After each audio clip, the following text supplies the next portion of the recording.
வணக்கம். இந்த தொடரில் மகாபாரதத்தில் முனிவர்கள் பேசிக்கொள்ளும் தத்துவங்களை எளிமையாக அனைவருக்கும் புரியும்படி பார்க்க இருக்கிறோம். நம்மில் பலருக்கு ஒரு சந்தேகம் உண்டு. வாழ்க்கை ஏன் இவ்வளவு போராட்டமா இருக்கு? ஏன் ஒரு நிமிஷம் நிம்மதி இருந்தா அடுத்த நிமிஷம் கவலை வந்துடுது அப்படின்னு யோசிப்போம். இதற்கான விடையை மகாபாரதத்தில் பீஷ்மர் மிக அழகாக சொல்கிறார். அவர் ஒரு தத்துவத்தை குறிப்பிடுகிறார். அதன் பெயர் சாங்கிய தத்துவம். இதை தோற்றுவித்தவர் கபிலர் என்ற மாமுனிவர். இந்த தத்துவம் நம் வாழ்க்கையை ஒரு பெரிய கடல் அப்படின்னு சொல்லுது. ஆனா இது சாதாரண கடல் இல்ல. கொஞ்சம் கற்பனை செஞ்சு பாருங்க. பீஷ்மர் சொல்ற இந்த கடல்ல தண்ணிக்கு பதிலா துன்பம் தான் அதிகமா இருக்கு. இந்த கடல்ல நாம நீந்தி போகும்போது நம்மை பயமுறுத்த சில முதலைகள் வருது. அந்த முதலைகள் வேற எதுவும் இல்ல, நமக்கு வரக்கூடிய நோய்களும் மரணமும் தான் அந்த பயங்கரமான முதலைகள். சரி, கடல்ல பாம்பு இருக்குமே. ஆமா, நம்ம இதயத்தை துடிக்க வைக்கும் பயங்கள் தான் இந்த கடலில் இருக்கும் விஷப்பாம்புகள். நம்முடைய பொறாமைதான் இந்த கடலில் இருக்கும் வேகமான நீரோட்டம். இதில் இன்னொரு ஆச்சரியமான விஷயம் என்ன தெரியுமா? அட்டை பூச்சிகள், அதாவது ஒட்டுண்ணிகள் நம்மை ஒட்டிக்கொண்டு இரத்தத்தை உறிஞ்சுமே, அதுபோல நம்முடைய மனைவி பிள்ளைகள் மீதான அளவுக்கு அதிகமான பற்று நம்மை இந்த கடலில் முன்னேற விடாமல் தடுக்கும் அட்டை பூச்சிகளாக சொல்லப்படுகிறது. இவ்வளவு ஆபத்தான கடல்ல நாம எப்படி தப்பிக்கிறது? அதற்கும் வழி இருக்கு. இந்த கடலை கடக்க நமக்கு ஒரு படகு வேணும். அந்த படகுதான் விவேகம், அதாவது எது சரி எது தப்புன்னு யோசிச்சு முடிவெடுக்கும் குணம். நடுக்கடல்ல நாம தத்தளிக்கும்போது தஞ்சமடைய ஒரு தீவு வேணும் இல்லையா? அதுதான் அறிவு. நாம மூழ்காம இருக்க உதவி செய்யற மிதவைகள்தான் பிற உயிர்கள் மீது காட்டும் கருணை. இந்த கடலோட கரை எது தெரியுமா? அதுதான் உண்மை.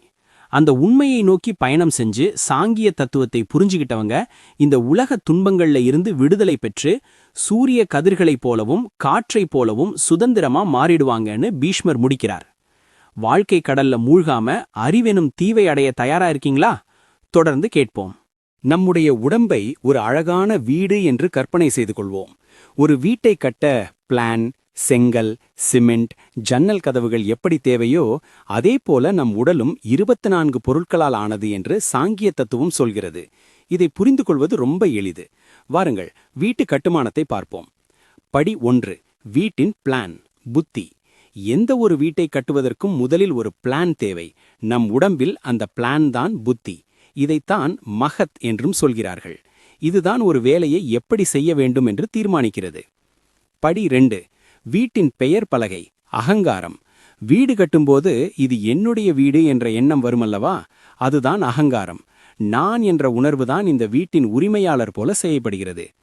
படி 3, செங்கல், மணல், ஜல்லி, ஐம்பூதங்கள். வீட்டின் சுவரை எழுப்ப தேவையான மூலப்பொருட்கள்தான் 5 பூதங்கள்: ஆகாயம், காற்று, நெருப்பு, நீர் மற்றும் பூமி. இவைதான் நம் உடலின் பருமனான வடிவத்தை தருகின்றன. படி 4, ஜன்னல்கள் மற்றும் வாசல்கள், அறிவு புலன்கள். வீட்டிற்குள் வெளிச்சம் வர ஜன்னல்கள் தேவை. வெளியில் நடப்பதை நாம் தெரிந்து கொள்ள உதவும் ஜன்னல்கள்தான் நம்முடைய 5 அறிவு புலன்கள். அவை காது, கேட்பதற்கு; தோல், தொடு உணர்ச்சிக்கு; கண்கள், பார்ப்பதற்கு; நாக்கு, சுவைக்க; மூக்கு, வாசனையை அறிய. படி 5, வீட்டின் கதவுகள் மற்றும் வேலையாட்கள், செயல் புலன்கள். நம் உடலின் 5 செயல் புலன்கள் இருக்கின்றன. அவை வாய், பேசுவதற்கு; 2 கைகள், 2 கால்கள், கழிவுகளை வெளியேற்றும் உறுப்புகள், குதம் மற்றும் பிறப்புறுப்புகள். படி 6, வீட்டின் மேலாளர், மனம். இத்தனை ஜன்னல்கள், கதவுகள், வேலையாட்கள் இருந்தாலும் இவர்களை ஒருங்கிணைக்க ஒரு மேலாளர் தேவை. அவர்தான் மனம். அறிவு புலன்களையும் செயல் புலன்களையும் சேர்த்து இயக்குபவர் இவரே. படி 7, வீட்டின் உரிமையாளர், 25வது தத்துவம், ஆத்மா அல்லது விஷ்ணு. இப்போது ஒரு அழகான வீடு தயாராகிவிட்டது. ஆனால் வீடு மட்டுமே வாழ்க்கை இல்லையே. அந்த வீட்டிற்குள் ஒரு நபர் வசிக்க வேண்டுமல்லமா? அந்த 24 பொருட்களையும் கடந்து அந்த உடலுக்குள் சாட்சியாக இருக்கும் அந்த 25வது நபர்தான் ஆத்மா அல்லது விஷ்ணு. இந்த வீடு, உடல் ஒரு நாள் சிதைந்து போகலாம். ஆனால் உள்ளே இருக்கும் அந்த உரிமையாளர், ஆத்மா, அழிவற்றவர். அவர் இந்த 24 பொருட்களோடும் சேராமல் தனித்து இருப்பவர். இதைத்தான் சாங்கிய தத்துவம் மிக தெளிவாக விளக்குகிறது. நம் உடலை புரிந்து கொண்டால் நம்மை பற்றிய உண்மையும் புரிந்துவிடும்.